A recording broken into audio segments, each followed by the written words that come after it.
지난번 시간에 사회복지 정책 형성 과정과 분석의 틀을 공부했는데, 이번에도 한번 사회복지 정책에 대한 모든 단원을 확실히 알기 위해서 다시 강의를 하겠고요. 맨 마지막에는 그 형성 과정에 대한 그 특강식으로 한번 한 20분 동안 들을 거예요. 그래서 사회복지 정책의 이제 결정이에요. 어떤 이론적 배경을 가지고 결정을 하게 되느냐. 그래서 정책 결정의 특성은, 첫째는 정책 결정은 아무나 하는 것이 아니라 정책 결정을 할 수 있는 권한을 가진 사람만이 할 수 있다. 두 번째로는 정책 결정은 제한된 여러 정책 대안들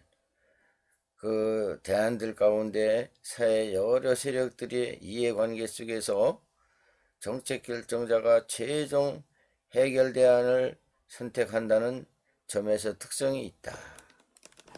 그 다음에 세 번째로는 정책 결정자가 여러 정책 대안들 가운데 하나를 선택할 때 사회 전체적인 공익을 기준으로 삼아 하기 때문에 공익성을 띈다는 점이 있습니다.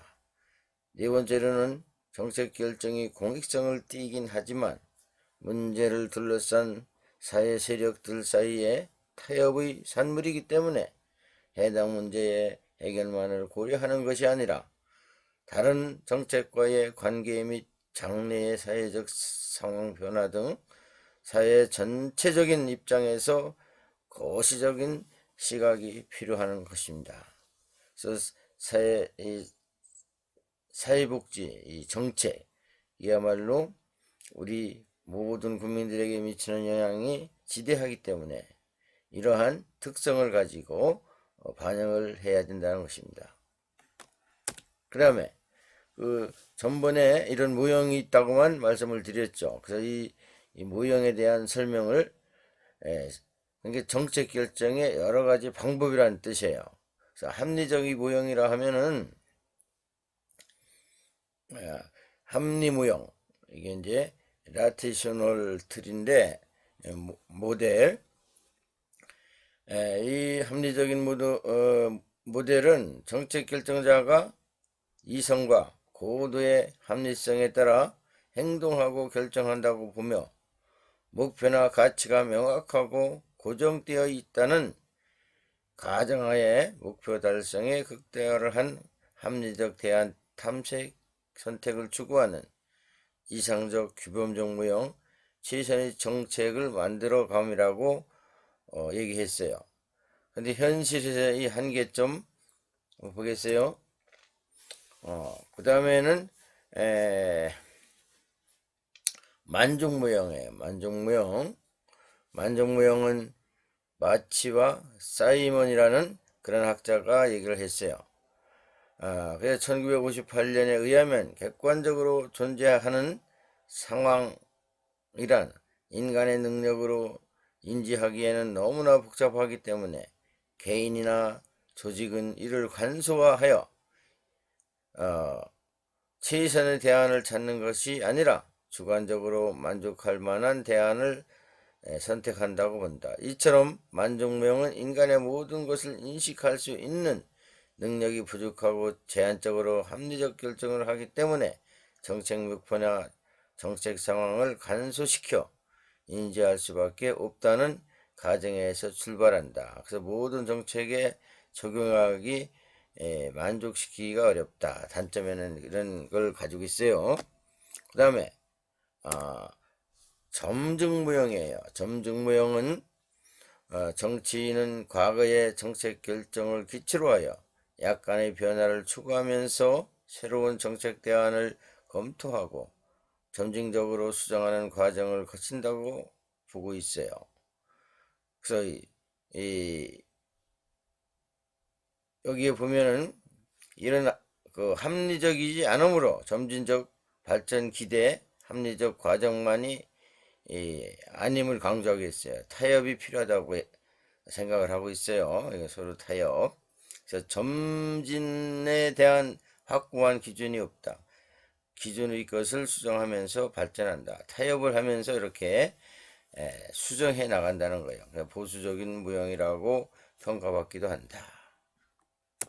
그 다음에 호남 무형이에요. 호야문의 에치오니가 주장한 호남 무형은 합리 무형과 점진 무형이 절충할 수 있는 정책 결정 무형으로서 합리 무형이 이상주의적 성격에서 나오는 단점과 점진 무형의 보수성의 약간을 극복할 수 있는 전략으로 제시한 무형이다. 그래서 호남 무형과 합리 무형, 점진 무형, 절충선이라고 했죠. 그래서 호남 무형은 이제 합리 무형과 점중 무형에 서로 타협해서 절충을 찾아서 하는 그러한 무형이다. 최적 무형이요. 최적 무형은 드로아가 제시한 것으로서 대체로 보수적인 성향을 띠고 있는 점진 무형이나 만중 무형에 대한 불만에 나온 것이다.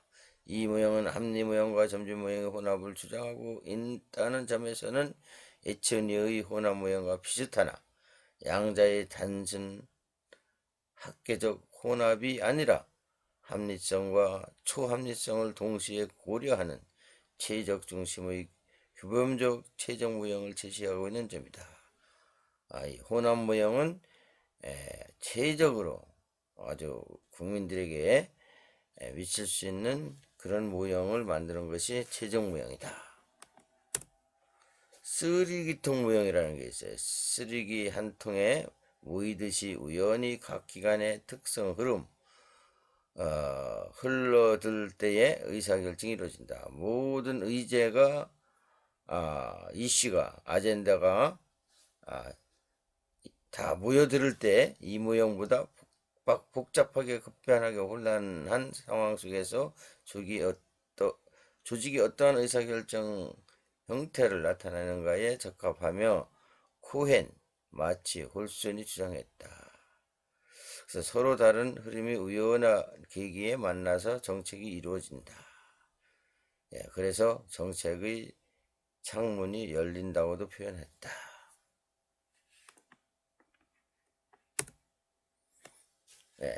쓰리기통 무형은 정책 결정의 합리성이나 협상 타협이 하는 것이 아니라 조직화된 무정부 사회에서 우연히 발생한다고 본다.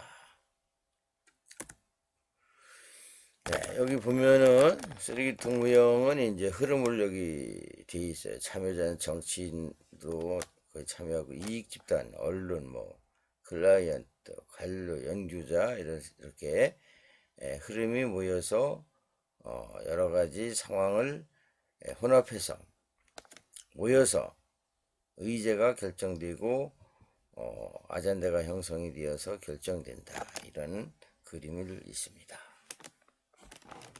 또 정책 결정의 무형에 이제 또 여기 이론적인 그런 게 있어요. 코르타즘이니 페미니즘이니 계급투쟁론이니 엘리트니 공공성택무형이니 이런 것들이 있어요. 코포라타즘이란 건 조합주의라고도 해요.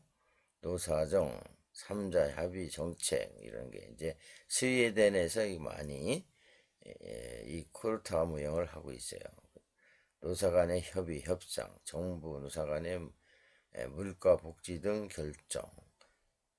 그래서 2차 세계대전 이후에 서구에서 많이 사용하였다. 페미니즘은 복지국가의 주요 목표와 역할이 남성과 여성에 대한 지배를 강화하기 위하는 데 있다. 계급투쟁론은 자본주의 사회복지 정책을 노동자 계급의 정치적 투쟁의 성과물로 간주하고 있고, 즉 사회주의자들이 압력에 의해 만들어진 것이 복지국가이다. 또 엘리트로 정책을 집단 사이의 갈등에 의해 만들어지는 것이 아니고 엘리트에 의해 고정된 엘리트 대중 분리 엘리트들 간의 갈등과 교체를 통해 역사가 이루어진다. 엘리트 무형. 공공선택 무형이야. 국가는 인격이 있는 유기체가 아니라 개인의 총 합의일 뿐. 개인은 어떠한 행위도 이기적으로 행동하고 있다. 자신의 이익을 극대화하는 방향으로 정책을 선택하니 공공선택 모형이다. 이렇게 정책 결정도 모형도 있어요. 이런 이론이 있다는 건 여러분들 기억하시고 한번 이론의 배경을 이렇게 보고 가시는 게 참 좋을 것 같아서 이렇게 제가 강의를 하고 있습니다. 그래서요.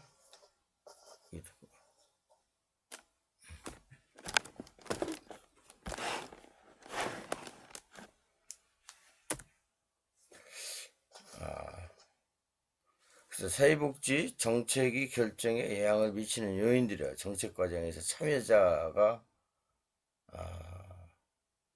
어떻게 보면 영향을 미치겠죠. 누가 참여하냐에 따라서. 그래서 정책 결정의 주체가 인간이므로 인간이 한계 결정에 요구되는 전문적인 지식이나 기술, 경험 부족은 결정에 영향을 미친다. 그렇죠. 정책 결정의 의지가 강한 영향이 크고 정치꾼들의 영향이 크다. 참모들의 능력 여하에 따라 정책 결정이 합리성이나 대안 비교, 분석 차이가 발생하게 된다. 이익 집단이나 클라이언트 그리고 사회복지 전문가들도 정책 결정에 영향을 미친다.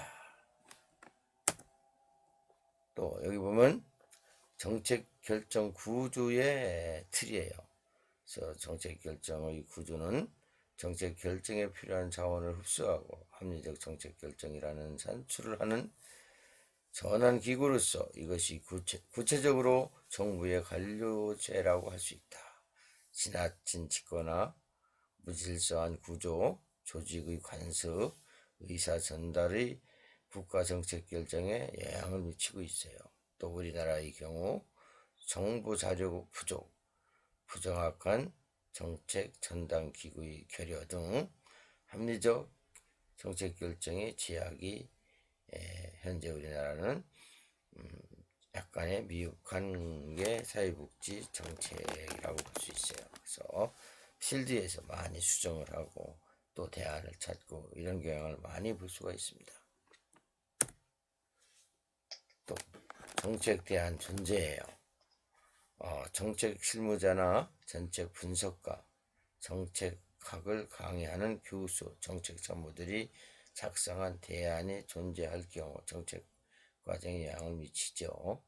정책 대안이 늘어나면 대안 탐색이나 분석 과정이 재조정되고 결정 과정에서는 고려하는 범위가 변한다. 전문가들이 필요하죠. 전문가들이 세밀하게 100년 대계를 내다보면서 하나하나 결정을 할 때에 그 결정이 정말 나라의 큰 사회복지의 결정에 정책 결정에 기여를 할 수가 있게 돼요. 우리나라는 그런데 너무 졸속 시급한 것 이렇게 대안이 지금까지 결정이 되었다고 볼 수가 있어요. 그 다음에 다른 정책과의 한계가 있어요. 정책 결정을 하려고 할 경우에 관계 있는 정책이 수립되어 있거나 시행되고 있을 경우 이러한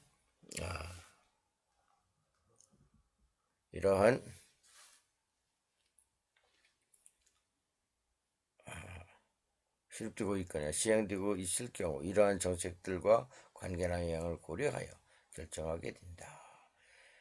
경제정책과 사회복지정책의 상호 보완적 관계가 있는 것으로 보고 있다.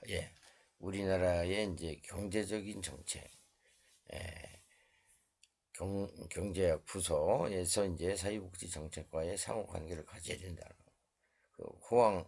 그리고 그 시기에 맞추어서 호황기나 아니면은 경기 침체에 많은 영향을 미치고 있죠.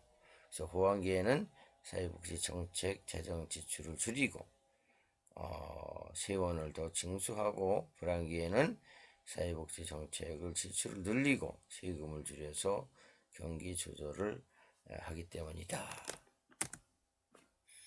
그 다음에 여기 정책 집행의 의미예요. 의미. 그래서 여기 정책 집행이란 결정된 정책을 구체화시켜 나가는 과정으로서 의도하였던 정책 문제를 해결하는 정책 실현을 과정이다. 또 정책 기술적 과정, 그다음에 즉 기술적 관리적 성격, 정치적 성격이 이렇게 띄고 있다. 정책 환경적 요인이 또 있어요.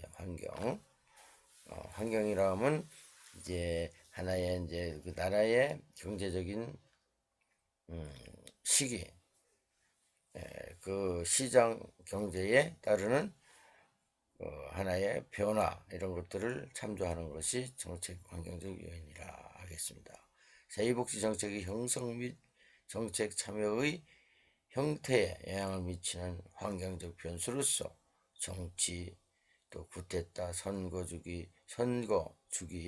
기간, 대통령의 소속 정당, 의회나 보수와 진보 의원들이 세력 비율의 변화 등에 의해서 국민소득 또한 가구소득, 실업률, 물가지수 등 사회적 상황, 노령연구 증가, 독신 가구 증가, 이혼 증가, 생활질서 향상 등 이러한 정치적 환경 요인에 따라서 변수들이 구성되고 있다. 또 여기 정치적 내재적 요인, 정치 목표의 타당성과 구체성, 그러한 목표의 달성을 위해 동원하는 정책 수단의 절제, 정책 산물이라고 할 수 있으나 복지 서비스 형태의 규정하고 있다. 그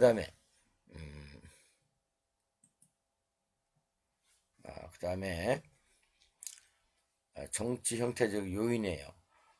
정책 자체의 규정과 관련 없는 변수들로서 실제로 정책의 형성이나 집행에 관여하는 정책 참여자들의 정치 형태와 관련된 변수, 정치기관의 지지, 정책 집행자와 집행기관, 상급관청 및 경쟁 부서의 관계, 권리한테의 태도, 이익 집단이나 지역사회 주민, 일반 국민의 형태들로 이렇게 정치적 요인과 정책 형태적 요인이 있다. 이번은 이제 정책 평가예요. 정책 평가는 정치 결과 과정 비판적으로 검토하고 완료시키는 활동이라 할 수 있다. 또 평가 목적이에요. 정책을 평가하는 목적은 정책 결정과 집행에 필요한 정보를 제공하여 정책의 추진 여부를 결정하거나 정책 내용을 수정하기 위해서 또는 집행 과정에서 보다 더 효율적으로 전략을 수립하기 위함이다. 또 평가할 필요성이에요. 정책 평가는 정책 결정에 필요한 정보를 제공하기 위해 필요하다. 정책 평가는 정책에 처음 의도한 대로 집행되었을까를 파악하는 한편 정책에 이용한 지원 경제적 합리성에 입각하여 사용되었는가를 알아보는 것이다. 사회복지 정책 평가 기준에 정책 문제 평가, 또 정책 설계 평가, 정책 집행 평가, 정책 가능성 평가, 정책 의제 평가, 정책 결정 평가, 정책 영향 평가, 정책 평가에 대한 평가 이런 것이 있습니다. 또 정책 평가의 기준 유형이에요.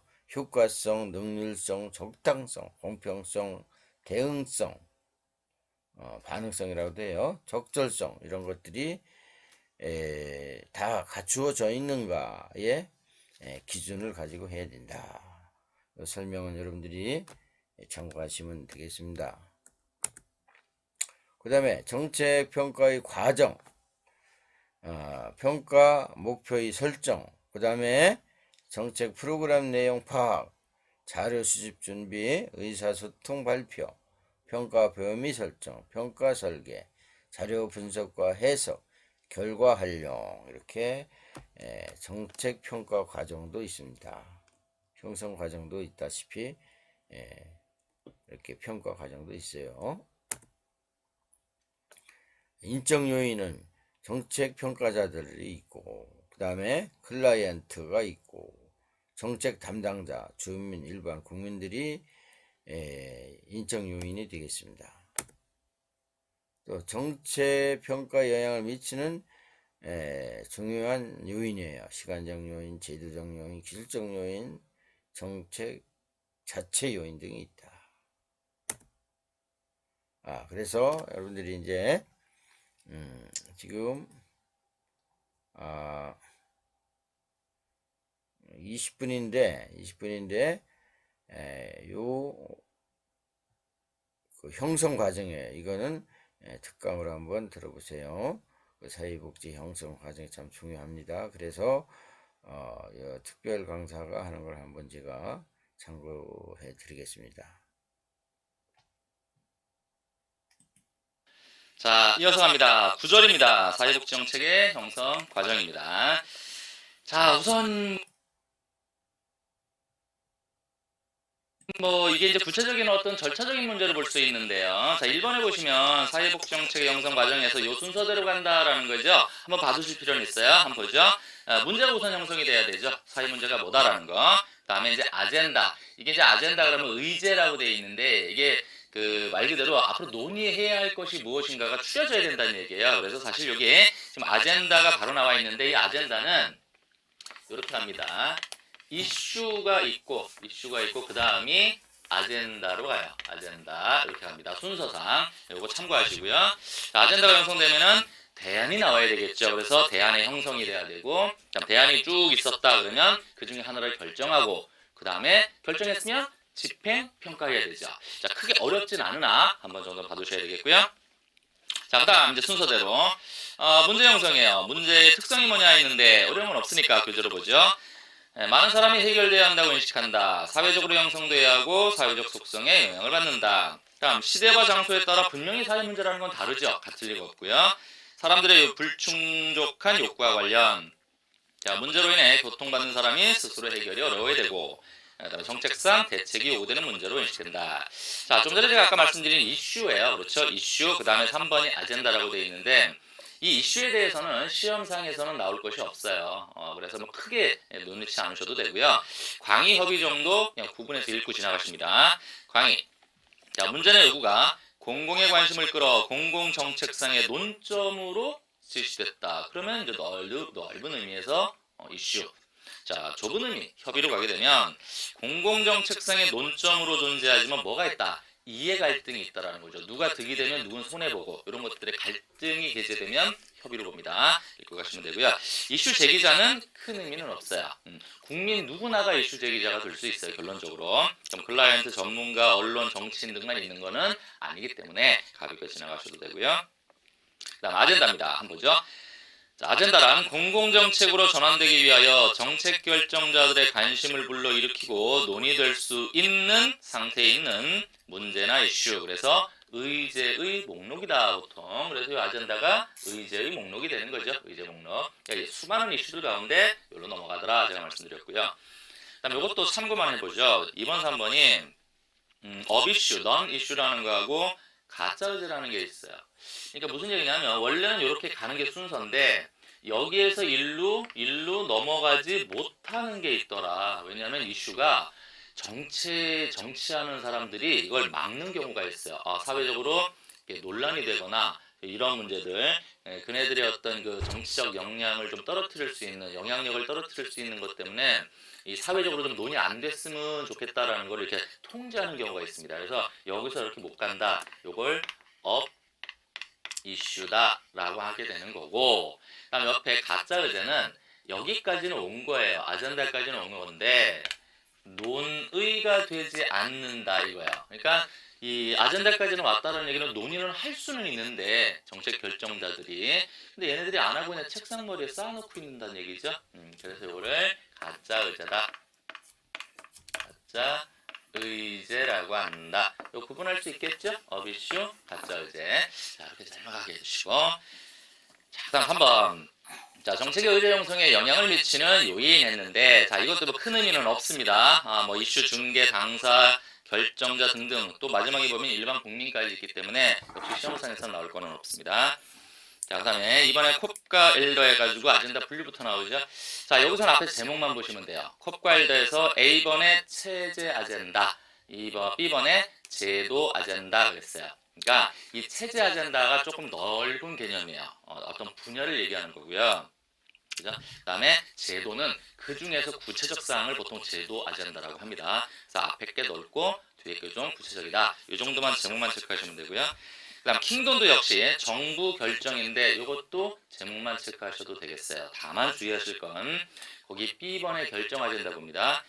자, 같이 보시면 정부 아젠다 가운데 실제적인 결정을 위하여 놓인 주제들의 목록을 결정 아젠다라고 하면 이 결정 아젠다는 요거 암기해 두셔야 돼요. 문제, 정치, 정책이라고 되어 있죠. 자, 문제 흐름, 정치 흐름, 정책의 흐름 세 가지가 만났을 때 비로소 가능하다. 자, 요것은 우선 여러분이 시험상 자, 제가 암기해 두십사 말씀을 드렸습니다. 지금 누구 거예요? 킹돈 거죠. 요 킹돈을 뒤에 한 번 더 나옵니다. 이거는 킹돈을 요걸 뭐라고 하느냐? 정책 창모형이다 라고 합니다. 여기 정책 창모형이라고 하고 요 정책 창을 결정하는 세 가지 좀 전에 보셨죠?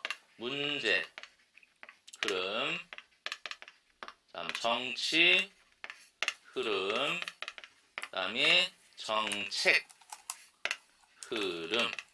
자, 요거 암기해 두셔야 돼요. 문제, 정치, 정책을 암기해 두시고 요 세 개가 만났을 때 가능하다. 요걸 무슨 모형이라고 한다? 정책 창 모형이라고 한다. 암기해 두십시오.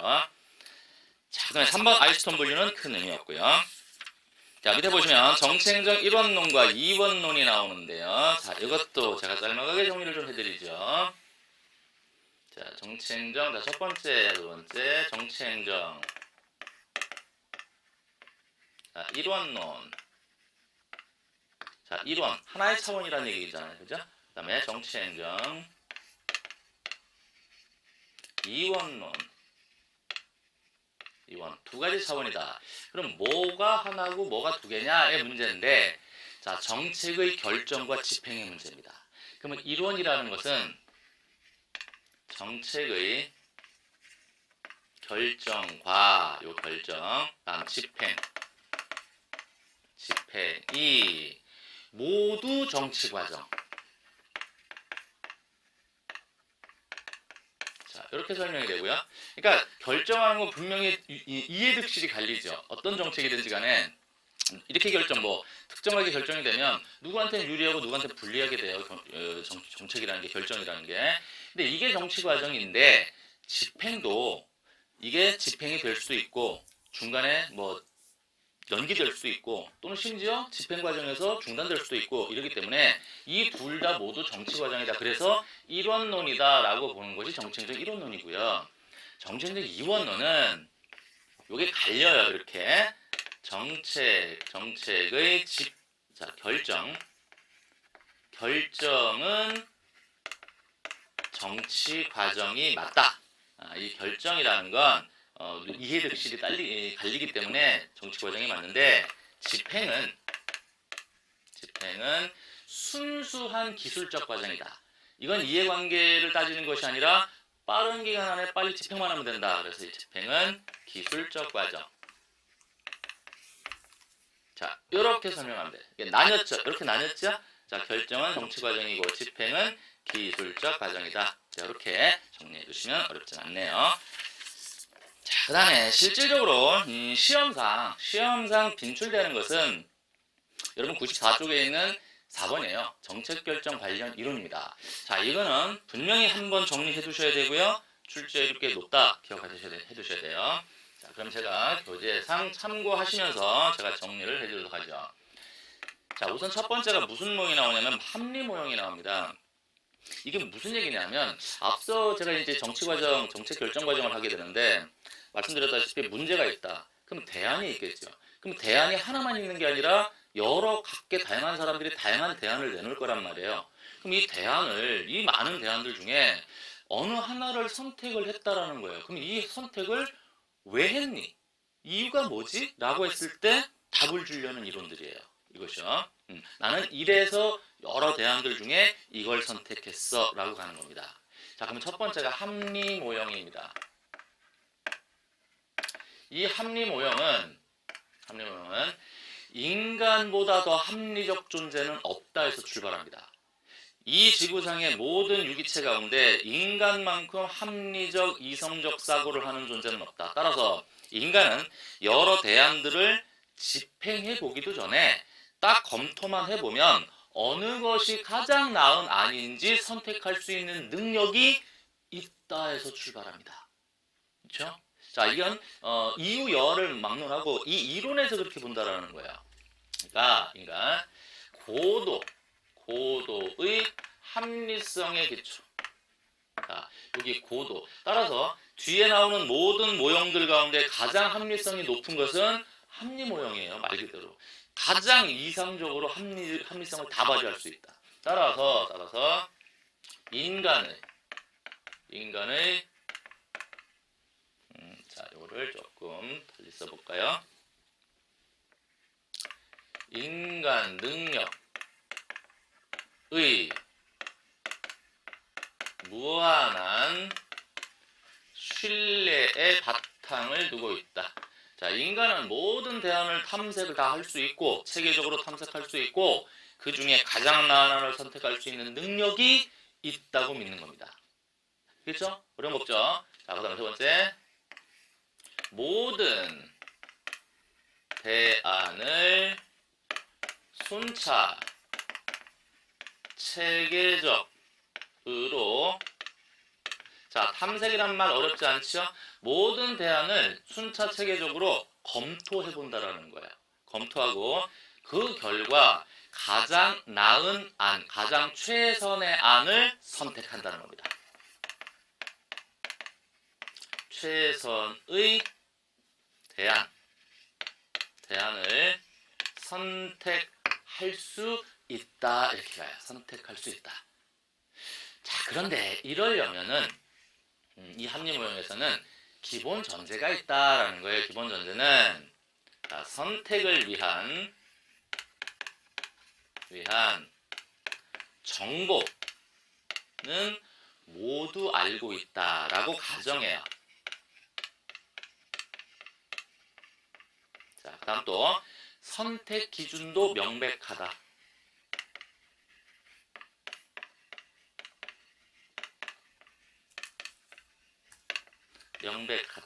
라는 요 두 가지의 전제가 있다. 이렇게 가요. 근데 이거 자체는 사실 비판점이기도 합니다. 여러분도 아마 그런 생각이 드셨을 건데 어떻게 인간이 모든 정보를 알 수 있으며 또 선택 기준이 항상 명백할 수 있겠는가? 그럴 수 없지 않느냐라는 비판점이기도 합니다. 그리고 위에도 보셨지만요, 어떻게 인간이 모든 대안을 순차 체계적으로 다 탐색하고 가장 나은 안을 선택만 할 수 있느냐. 거꾸로 보시면 여러분 스스로 생활하시면서 모든 선택이 다 옳았었습니까? 그건 아니죠. 그래서 이 자체가 이론으로서는 이렇게 설명을 하지만 자체가 비판점이에요. 자체가. 그리고 여기서는 항상 시험상 말씀드리는 거예요. 자, 뭐의 문제냐? 자, 매몰 비용의 문제 대두될 수 있다. 요거. 자, 우선 이 매몰 비용이 뭐냐? 이게 경제적으로 경제 개념이기 때문에 매몰 비용이 뭐냐 이렇게 묻지는 않아요. 사회복지학에서. 다만 매몰 비용은 한 번 지출이 되면 회수할 수 없는 비용이에요. 예를 들어 광고비를 지출했다. 그럼 광고비를 회수를 한다라는 거는 예를 들면 돈은 회수할 수 있을지언정 광고가 나간 그 광고를 본 사람들의 기억을 원점으로 돌릴 수는 없어요.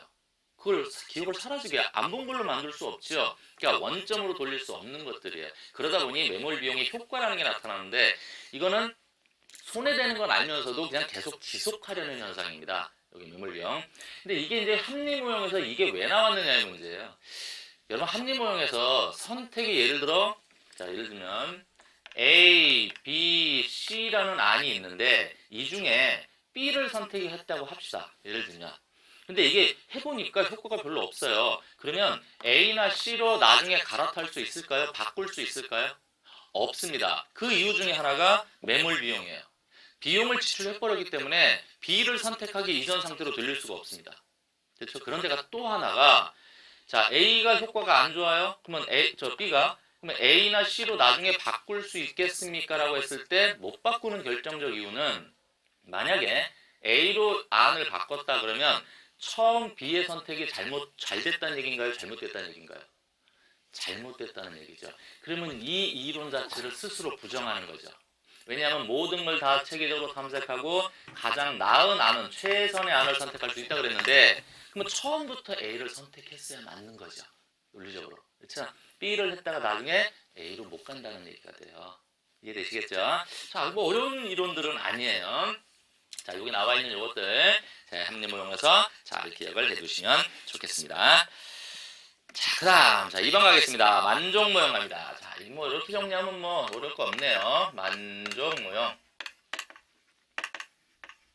자, 이 만족 모형은 지금 이거 자체가 아까 말씀드렸어요. 어떻게 인간이 모든 정보도 다 알고 있고 다 검토할 수 있고 가장 나은 안을 항상 선택할 수 있느냐? 그건 아니다. 그렇다면 인간의 고도의 합리성에 기초한다고는 하나 그걸 항상 발휘할 수는 없는 거다.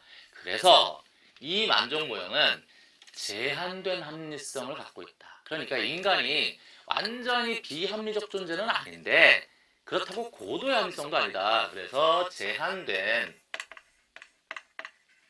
합리성을 갖고 있다. 그리고 만족이라는 것은 그렇죠. 개개인이 느끼는 겁니다. 따라서 만족이라는 게 객관적일 수가 없어요. 그래서 이거 주관적 합리성을 씁니다. 자, 주관적 합리성을 쓰더라. 그러면 어떻게 하느냐? 우리 모든 대안을 다 탐색하는 게 아니더라. 우리가 어떤 대안을 선택할 때는 그러니까 딱 봐서 중요해 보이는 몇 개만을 대표적으로 검토한다는 거예요. 그러니까 중요 몇 개의 대안만을 검토하게 된다.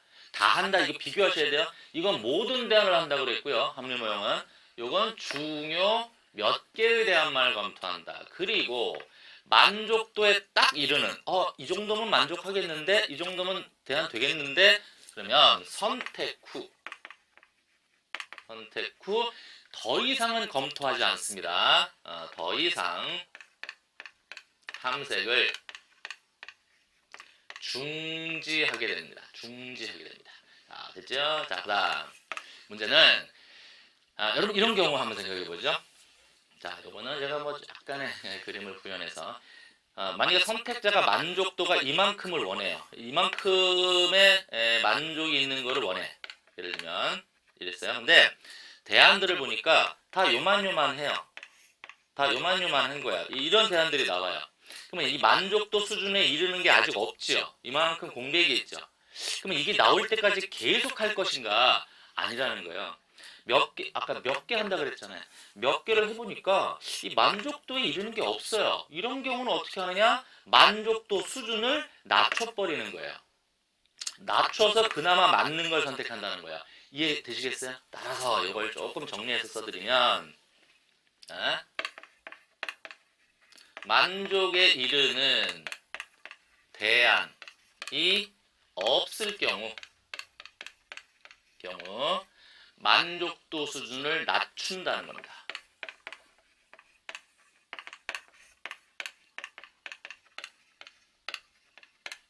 낮춰버려요. 이렇게 낮춰버릴 수 있다는 겁니다.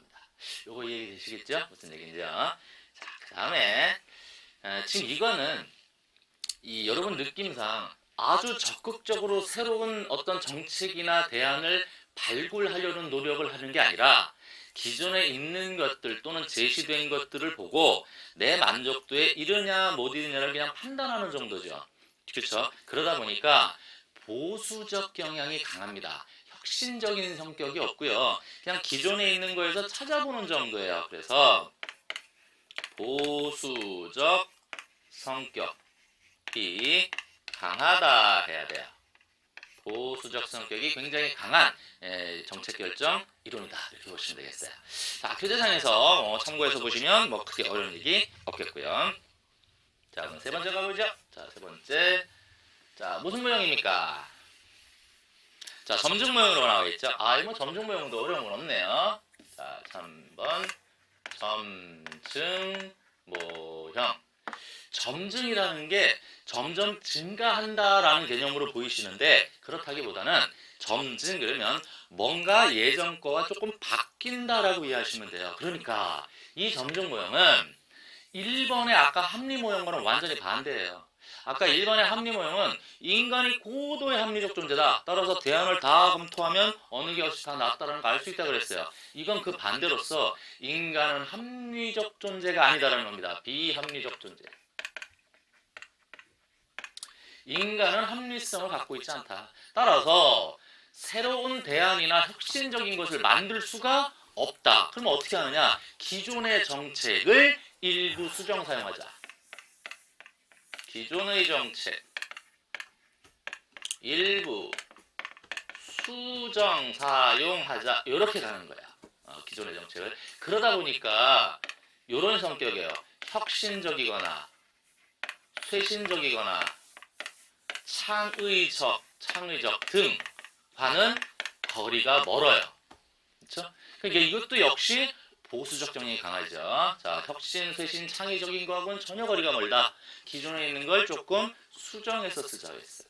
자, 그런데 문제는 기존에 있는 걸 어느 정도 바꾸느냐에 대해서는 사회 정치적 합의가 필요한 거예요. 야, 요만큼만 바꿔서 쓰자라는 거예요. 그래서 사회 정치적 합의를 여기선 굉장히 중시하더라라는 거죠. 사회정치적인 합의가 굉장히 중요하다. 자, 점증모형에서 뭐 특이한 사항은 없어요. 없고. 다음에 보수적 성격도 강하고. 다음에 여기서는 글쎄요, 뭐 교재상에서는 뭐 큰 의미는 뭐 없겠네요. 없겠고. 다음에 하나 더 비판점으로 간다면 점증의 기준이 없다라는 거예요. 어느 정도 바뀌어야 점증이냐라는 거죠. 점증의 기준이 모호하다라는 정도 체크하시면 되겠고요. 자, 그다음 계속 가겠습니다.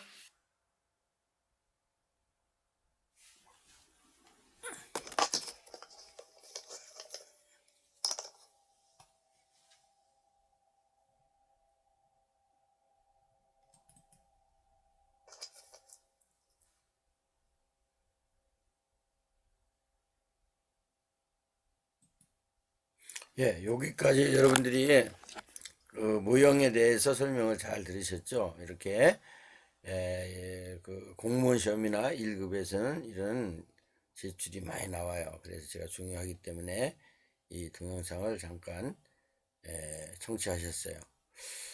그러면은 또 우리가 이제 또 앞으로 공부해야 될 게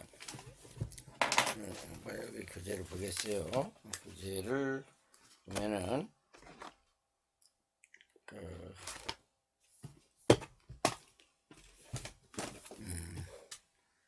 이제 개론 중에서 정책, 그 다음에